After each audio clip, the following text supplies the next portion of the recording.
Tax से जुड़ी हर उलझनों को दूर करने के लिए लेकर हम हाजिर हैं आपका पसंदीदा शो टैक्स गुरु, जहां हम नियमों के दायरे में रहकर टैक्स बचाने के बेहतरीन तरीके आपको बताते हैं। नमस्कार, मैं हूं लक्ष्मण राय और हमारे साथ होंगे जाने माने टैक्स एक्सपर्ट मुकेश पटेल साहब, जो कि अहमदाबाद से जुड़े। मुकेश जी, आपका स्वागत है हमारे शो में। और मुकेश जी के साथ मिलकर हम लोग कई सारे खास चर्चा करने वाले, तो कहीं जाइएगा नहीं, क्योंकि आज हम आपको बताने वाले हैं कि अगर शॉर्ट टर्म में शेयर बेचने पर हुआ है नुकसान, तो इसे म्यूचुअल फंड में हुए कैपिटल गेन्स के साथ एडजस्ट कर सकते हैं क्या। और अगर आपने न्यू टैक्स रिजिम चुना है तो ब्याज और डिविडेंड से होने वाली आमदनी पर क्या मिलेगा डिडक्शन, और साथ में ये भी बताएंगे कि लीव एनकैशमेंट पर दिए गए ज्यादा टैक्स का रिफंड मिल सकता है, और मिलेगा तो कैसे मिलेगा। ये सारी ऐसी बातें जो हर टैक्स पेयर जानना चाहता है या फिर जाने अनजाने में ज्यादा टैक्स चुका देता है। लेकिन सबसे पहले बात हम लोग शुरू करेंगे, शो की शुरुआत करेंगे शेयर बाजार में पैसा लगाने वाले लोगों के साथ। अगर आपने शेयर बाजार में पैसा लगाया है, आपको शॉर्ट टर्म के शेयर बेचने से नुकसान हुआ है, नुकसान हुआ तो मायूस होंगे आप, यानी तो पैसा चला गया। लेकिन क्या आपको कहीं फ़ायदा हुआ है लॉन्ग टर्म में, चाहे नॉन इक्विटी म्यूचुअल फंड में, तो आप कहेंगे यहाँ फ़ायदा हुआ, यहाँ नुकसान हुआ, तो क्या हम एडजस्ट कर सकते हैं क्या। ये सवाल बहुत सारे लोग लेकर के आ रहे थे। जब सवाल बहुत सारे आने लगे, कन्फ्यूज़न बहुत सारा पैदा होने लगा, तो मुकेश पटेल साहब ने इस पर खास रिसर्च किया। तो सीधा मुकेश पटेल साहब के पास चलते हैं, पूछते हैं आखिर माजरा क्या। मुकेश जी, ये क्या माजरा है जो शॉर्ट टर्म वाले शेयर बेचने से अगर नुकसान हुआ, जिसे 20% लगता है, तो उसको हम 30% वाला जो नॉन इक्विटी म्यूचुअल फंड होता है वहाँ से कैपिटल गेन्स हुआ है, तो एडजस्ट कर सकते हैं क्या। बिल्कुल लक्ष्मण जी, इट डिफाइज इमेजिनेशन, क्योंकि 2020 तो हम जानते हैं, पर 20 को 30 के सामने हम सेट ऑफ कर सकते हैं या नहीं, ये सबके लिए एक दुविधा हो सकती है। अब इसका सीधा जवाब है हाँ, कर सकते हैं। आप मुझे पूछेंगे कैसे, तो वो भी मैं समझाऊंगा आपको। आयकर कानून जो हमारा इनकम टैक्स एक्ट है, उसकी सेक्शन 70 है, जो इंटर हेड सेट ऑफ, जो लॉसेस का सेट ऑफ है, उसके लिए उसके अंदर प्रोविजंस हैं। तो सेक्शन 70 सब सेक्शन 2 में ये कहा गया है कि अगर कोई भी आपका शॉर्ट टर्म का कैपिटल लॉस होता है, तो उसको और कोई भी कैपिटल गेन के सामने आप सेट ऑफ कर सकते हैं, चाहे वो शॉर्ट टर्म हो या लॉन्ग टर्म हो। तो नियम ये है, तो इसी नियम को आधार में लेते हुए मैंने जो प्रोपोजिशन आपके पास रखा, वो प्लानिंग हम कर सकते हैं। अब मुझे एक चीज़ बताइए कि ऐसे मामले में क्या कोई इनकम टैक्स के नोटिस वगैरह आने का डर रहता है क्या, और है तो कैसे बचा जाए। देखिए लक्ष्मण जी, मेरे हिसाब से हम कुछ गलत नहीं कर रहे हैं, क्योंकि सेक्शन 72 के प्रावधान है, उसको फॉलो कर रहे हैं। और मैं हमारे दर्शकों को ये बताना चाहता हूं कि इसी मुद्दे पर काफी ट्राइब्यूनल्स के भी डिसीजंस आए हुए हैं, और उन्होंने ये स्पष्ट रूप से कहा है कि भाई नियम ये है कि आप शॉर्ट टर्म कैपिटल लॉस को, कोई भी कैपिटल गेन शॉर्ट टर्म या लॉन्ग टर्म, अब वो कौन से रेट वाला है उससे कोई मायना नहीं रखता है।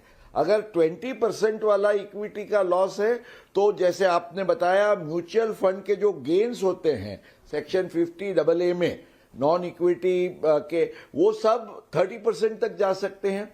तो इसमें बड़ा फायदा होता है। एक छोटा सा इलस्ट्रेशन में आपको बता दूं, मान लीजिए किसी का 10 लाख रुपए का शॉर्ट टर्म का इक्विटी का लॉस है 111A सेक्शन में, और उसका 50AA में 10 लाख का उसका गेन है, और वो 30% के ब्रैकेट में है।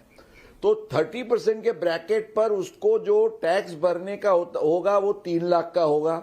अब समझिए, ये जो 20% वाला है 10 लाख का, वो इफेक्टिवली 2 लाख का है।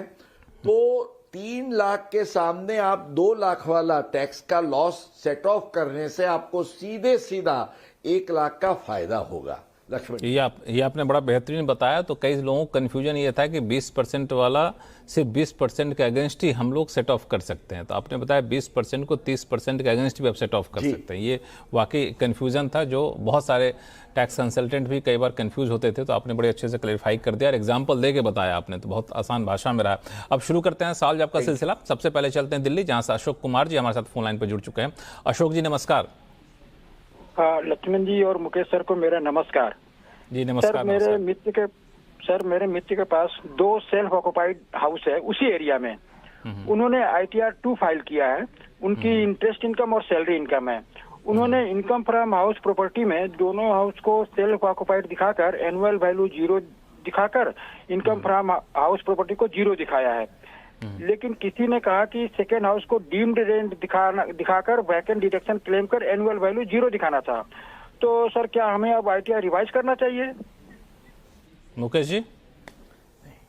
अशोक जी लक्ष्मण जी इनको बता दें कि इनको फिक्र की कोई आवश्यकता इसलिए नहीं है क्योंकि फाइनेंशियल ईयर 2018-19 तक जो आपके दोस्त ने किसी ने बताया कि वही केवल एक घर की जो एनुअल लेटिंग वैल्यू थी रेसिडेंशियल हाउस की, उसको आप नील ले सकते थे।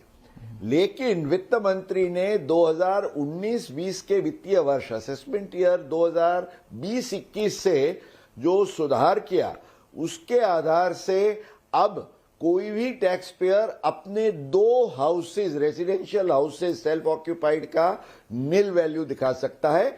और अगर 2 से ज्यादा है तो कौन से 2 में नील दिखाना और तीसरे या चौथे घर में किसकी एनुअल लेटिंग वैल्यू डीम्ड रेंट पर लेना, वो उसकी चॉइस का विषय है। ये सेक्शन 23 में स्पष्ट किया गया है।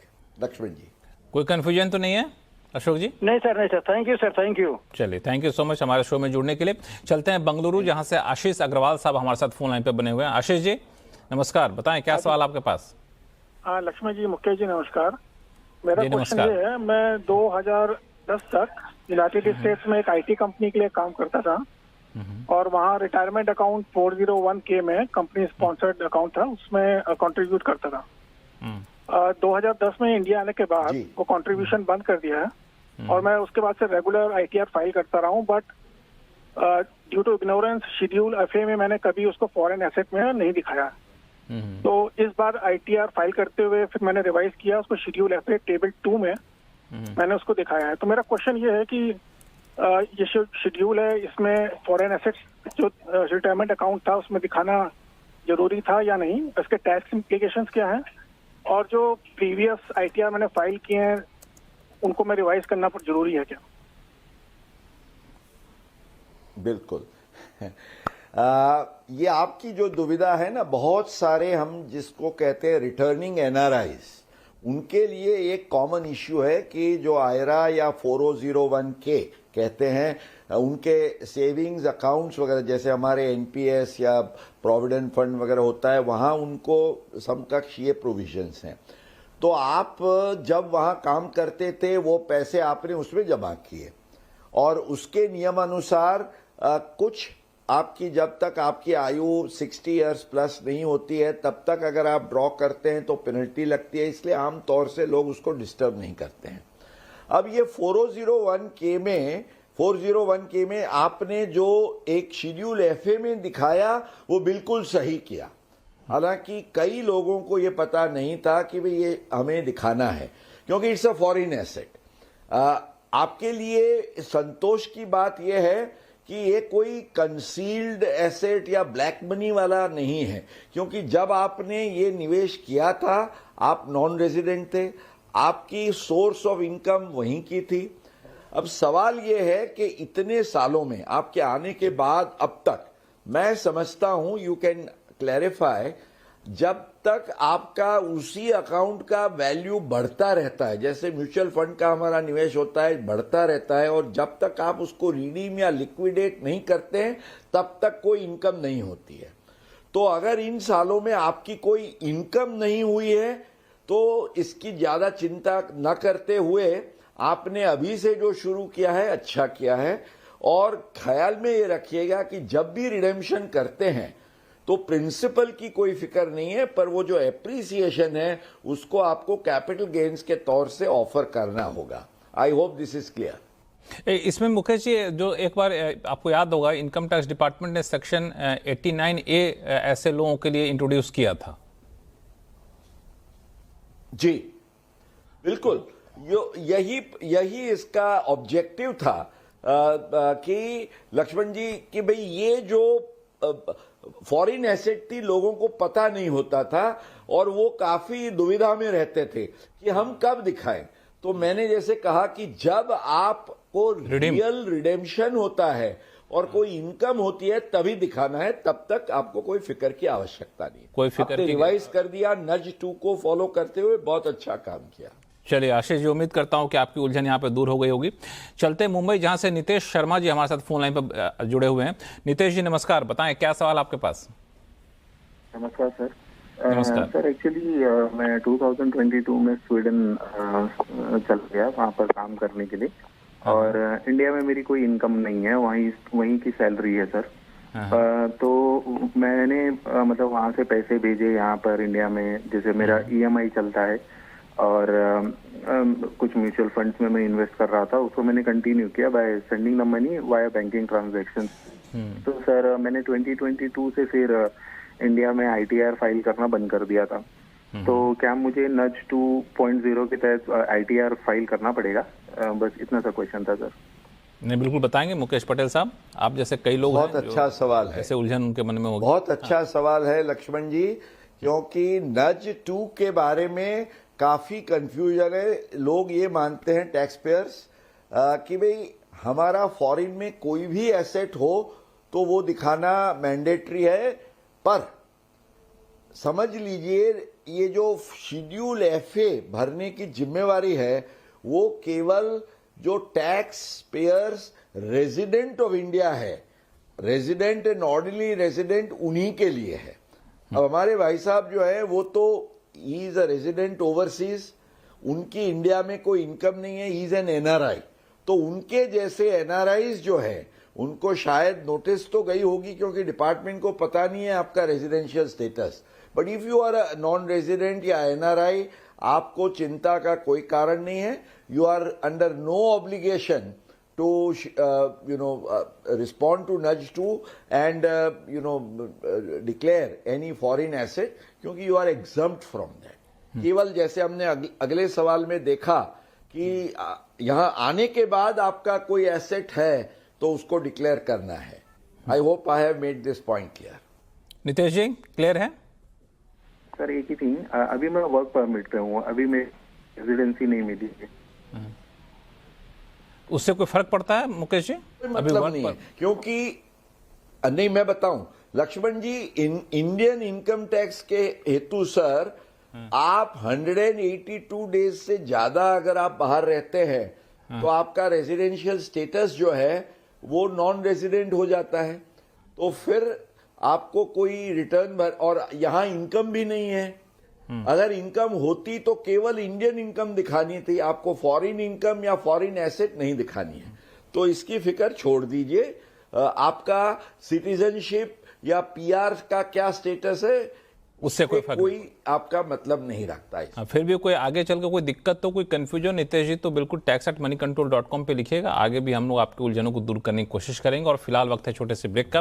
ब्रेक के बाद बताएंगे कि FD का ब्याज हो या शेयर बाजार, शेयर का डिविडेंड, न्यू टैक्स रेजिम में टैक्स प्लानिंग कैसे करें, इस पर आपको मुकेश पटेल साहब से टिप्स लिया जाएगा। छोटे से ब्रेक के बाद कहीं जाइएगा नहीं।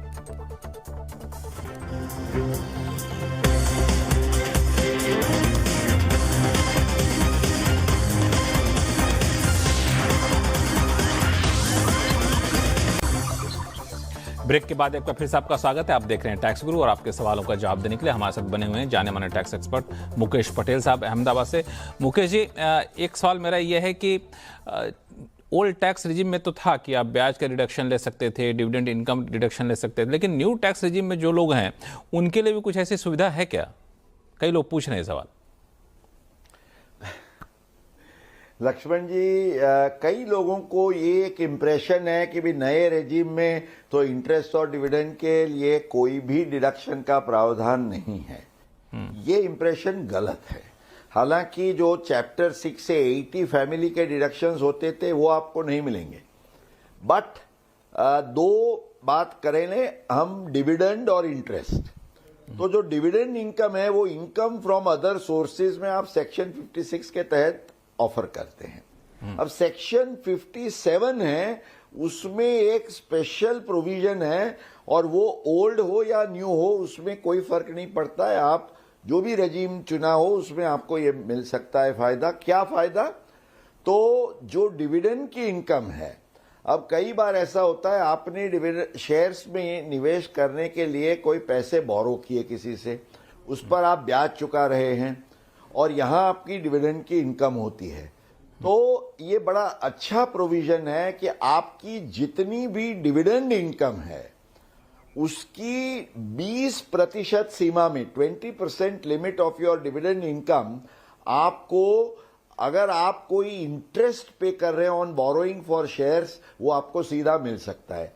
फॉर एग्जाम्पल समझिए आपकी 10 लाख की डिविडेंड इनकम है, उसका 20% हुआ 2 लाख, और आपने किसी से 3 लाख ब्याज पर लिए हुए हैं जिस पर आप 8% के हिसाब से 2,40,000 का ब्याज चुका रहे हैं। तो ये आपका जो डिविडेंड इनकम है 10 लाख का, उसमें से 2 लाख रुपए, 2,40 के नहीं पर 20% आप डिडक्शन ले सकते हैं। इसके सिवा डिविडेंड में और कोई डिडक्शन नहीं मिलेगा। अब इंटरेस्ट में प्रावधान यह है कि सेक्शन 57 सब सेक्शन 3 में आप जो भी इंटरेस्ट इनकम कमाने के लिए कोई भी खर्च जो जरूरी है वो करते हैं, वो आपको डिडक्शन के तौर पे मिलेगा। समझिए आपने कहीं 10 लाख का निवेश किया है, वो आपके फैमिली के कोई मेंबर से आपने ब्याज पर लिए हैं, उसको फैमिली मेंबर को आप वो 10 लाख पर 8% का ब्याज चुका रहे हैं और आपको ये 10 लाख पर से 12% के हिसाब से आपको 1,20,000 का ब्याज मिल रहा है और इधर आप 80,000 का ब्याज चुका रहे हैं। तो लक्ष्मण जी आपको 1,20,000 पर टैक्स नहीं भरना है, 1,20,000 में से ये 80,000 आप डिडक्ट कर सकते हैं और इसमें कोई सीमा नहीं है कि कितना डिडक्शन आप ब्याज का ले। So it has to have a straight connection. और इसके सिवा आपके और कोई चार्जेस हो, बैंक चार्जेस हो, कोई इंसिडेंटल एक्सपेंसेस हो जो इंटरेस्ट इनकम कमाने से सीधा उसका नेक्सस है, तो वो भी आप डिडक्शन के तौर से उसका फायदा ले सकते। कई लोगों को ये पता नहीं है, पर हमें उनको सावधान करना है कि don't lose this special right that you enjoy. तो मतलब मोटा मोटी ये मान के चलें कि कोई भी आमदनी आपको हो रही है, उसके एवज में कहीं आप कुछ इंटरेस्ट दे रहे हैं या फिर कोई एक्सपेंसेस कर रहे हैं, उसको आप क्लेम कर सकते हैं। बिल्कुल, जो जो जो उससे कनेक्टेड है, जो उससे कनेक्टेड, हाँ, ऑब्वियसली जो उससे कनेक्टेड, ये बताने की या प्रूव करने की आपकी रिस्पॉन्सिबिलिटी है। बट मैंने एग्जांपल्स दिए, I think it has made the point clear. यानी बहुत ब्रिलियंट आपने बताया। ये तो बहुत लोगों को कन्फ्यूजन था, हालांकि आपने सवाल का जवाब, जब सवाल आपसे पूछा मैंने, उसके जवाब देने से पहले मैं समझ गया कि जवाब पॉजिटिव होगा, क्योंकि आप जिस तरह से मुस्कुरा रहे थे मुझे लग गया था कि आपके मन में इसका कुछ ना कुछ उपाय आपने निकाल रखा है। चलिए चलते हैं दिल्ली, जहाँ से राजेश मलिक साहब हमारे साथ फोन लाइन पर जुड़ चुके हैं। राजेश मलिक साहब नमस्कार। नमस्कार sir, thank you very much for taking my query. बताएं क्या उलझन है आपकी? सर मैं पंजाब नेशनल बैंक से रिटायर हुआ हूँ एज अ डिप्टी मैनेजर, और जनवरी 22 के अंदर सर उसके अंदर लीव एंड कैशमेंट में मेरे को जो बैंक से रिबेट मिली थी उस समय जो फॉर्म 16 उन्होंने दिया 3 लाख। तो as a best of my knowledge जितना मेरे को पता है, मुझे उस समय मिले थे 10 लाख के 10,11,000 रुपए, और बाकी अमाउंट के ऊपर मेरे को टैक्स काटा गया। मुझे एक क्वेरी है कि मेरा ये गवर्नमेंट नॉर्म्स आई थिंक 25 और 30 लाख के ऊपर रिबेट मिलनी चाहिए। Am I eligible for to file a revised return or not? And second, मैं eligible हूँ या नहीं हूँ, दूसरा ये, क्योंकि पब्लिक सेक्टर का थोड़ा कंफ्यूजन है कि 3 लाख है, 10 लाख है, कितना है लीव एंड कैश। आपके कंफ्यूजन को दूर कर देंगे, मुकेश पटेल साहब हैं। Mukesh Patel ji. Thank you very much sir. बिल्कुल लक्ष्मण जी, अब अनफॉर्चुनेटली उनके लिए खुश खबर मैं नहीं दे सकता, क्योंकि 31 मार्च 23 तक लीव एनकैशमेंट की जो एग्जम्पशन लिमिट थी नॉन गवर्नमेंट एम्प्लॉयज के लिए, वो 3 लाख की मैक्सिमम थी। जो आपने बताया, आपको ध्यान में है कि ये 25 लाख की सीमा बढ़ी, वो इफेक्टिव नोटिफिकेशन जो आया उसका 1 अप्रैल 2023 से। तो 1 अप्रैल 2023 के बाद रिटायर होने वाले सब टैक्स पेयर्स को ये 25 लाख तक की सीमा में एग्जम्पशन का फायदा मिलता है। उसके पहले आपका 3 लाख का ही लिमिट था और सही तौर से आपका टैक्स भी काटा गया था। आपको अनफॉर्चुनेटली कोई रिफंड उसमें मिलने की गुंजाइश नहीं है। लक्ष्मण राजेश जी, कोई कंफ्यूजन, कोई और? क्योंकि मेरे बैंक्स का बहुत बड़ी क्वेरी हमारी एक सॉल्व हो गई।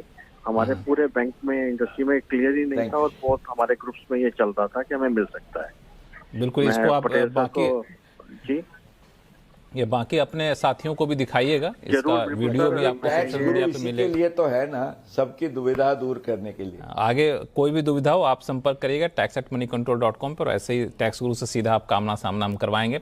अब चलते हैं हिमाचल प्रदेश, जहां से राजेंद्र गौतम साहब हमारे साथ फोन लाइन पर जुड़ चुके हैं। राजेंद्र गौतम साहब, नमस्कार। नमस्कार सर। क्या उलझन है आपकी? मैं आपका फैन हूँ RN लखोटिया के टाइम से। अरे वाह, अरे वाह, बहुत सौभाग्य कि आप उतने लंबे समय से देखते हैं हमारे शो को। अब 35-40 साल से मैं लगातार इसका वॉच करते रहता हूँ। मेरी एक क्वेरी हो तो आपने मेल पढ़ ली होगी, उसमें लिखा हुआ है कि मेरा एक मकान है जो ऑलमोस्ट सोल्ड है, लेकिन मैं अभी उसकी सेल डीड नहीं करवा रहा हूँ, क्योंकि अगर मैं अप्रैल 26 में करवाऊँ उसकी सेल डीड तो मेरे को 14-15 महीने का टाइम मिल जाता है to search for the property और पे टैक्स। अगर मैं अभी सेल डीड करवा देता हूँ तो मेरे को प्रॉब्लम होती है, मेरे को 2-3 महीने में प्रॉपर्टी नहीं मिलेगी कोई और। तो फिर मेरे को कैपिटल गेन अकाउंट खोलना पड़ेगा, जो मैं अवॉइड करना चाहता हूँ। तो बायर हैज एग्रीड, वो बोलता ठीक है अप्रैल में आप करवा लीजिए सेल डीड। तो अगर मैं अप्रैल में सेल डीड करवाऊँ और अगली रिटर्न जुलाई 27 से पहले कोई और प्रॉपर्टी खरीद लूँ तो मेरे को कैपिटल गेन अकाउंट खोलने की जरूरत नहीं है, ऐसा मेरा ख्याल है। कि क्या मैं ठीक सोच रहा हूँ? सबसे अच्छी बात तो ये है कि आप बहुत पुराने दर्शक हैं, बड़ा अच्छा लगा। और दूसरा कि हमारे शो को देखते देखते आप लोग खुद ब खुद टैक्स प्लानिंग करना सीख भी गए हैं काफ़ी हद तक। हालांकि ये जो आपने एग्जांपल दिया ये कितना सही है, मुकेश पटेल साहब ही बताएंगे। मुकेश जी। बिल्कुल लक्ष्मण जी, सबसे पहले तो हमारे टैक्स गुरु के फैंस जो है ना, वो हमें इसलिए अच्छे लगते हैं कि 12 महीने, माना सर्दी हो या गर्मी हो, ये फैन हमें बड़ा अच्छे लगते हैं। चलते रहे। Thank you for all your compliments, we appreciate in the lighter vein. अभी आपका सवाल जो है उस पर मैं आऊं, उसका जवाब देते हुए। तो कैपिटल गेन अकाउंट जो आपको खोलना है उसके लिए समय सीमा जो है वो आपकी जो due date for filing return है, माना which is going to be 31 July 2026, तब तक आप कैपिटल गेन का अकाउंट खोल सकते हैं। तो अगर आपने निश्चय कर लिया है कि मैं कैपिटल गेन का अकाउंट खोलूंगा राजेंद्र जी, तो आपको कोई टैक्स भरने की परिस्थिति खड़ी नहीं होगी, क्योंकि आपकी अदर देन कैपिटल गेन जो इनकम है वो अगर 12 लाख की सीमा में रहती है तो आपको सेक्शन 87A का रिबेट मिलते हुए आपको जो लाभ होगा तो 0 टैक्स आपका बनेगा। हालांकि ये कैपिटल गेन अगर टैक्स होता है तो ये 12 लाख का फायदा नहीं मिलेगा, आपको 4 लाख से लेके टैक्स की कंप्यूटेशन करनी होगी, ये आप ध्यान में रखिएगा। तो ये 26 वाला जो फॉर्मूला अपना रहे हैं कि हम अभी ना कराएं, 26 में कराएं, तो ये अच्छा है आपके हिसाब से? He can do it in July, अभी कोई जल्दी नहीं है, तब तक वो इसको निवेश करते हुए कुछ ज्यादा पैसे भी कमा सकते हैं। चलिए, कैपिटल गेन अकाउंट खोले जुलाई 26 में, कोई प्रॉब्लम नहीं। कोई प्रॉब्लम नहीं है। चलिए, तो उम्मीद करता हूं राजेंद्र जी कि आपकी उलझन यहाँ पे दूर हो गई होगी। टैक्स गुरु में फिलहाल इतना ही। मुकेश पटेल साहब, बहुत बहुत धन्यवाद सभी सवालों का जवाब देने के लिए बेहद आसान भाषा में। और दर्शकों से यही कहूँ, आपके पास कोई भी सवाल हो इनकम टैक्स से जुड़ा हुआ या फिर GST जुड़ा हुआ, आप हमें लिख भेजिए tax@moneycontrol.com पे। और सवाल भेजें तो अपना नाम और मोबाइल नंबर लिखना ना भूलें।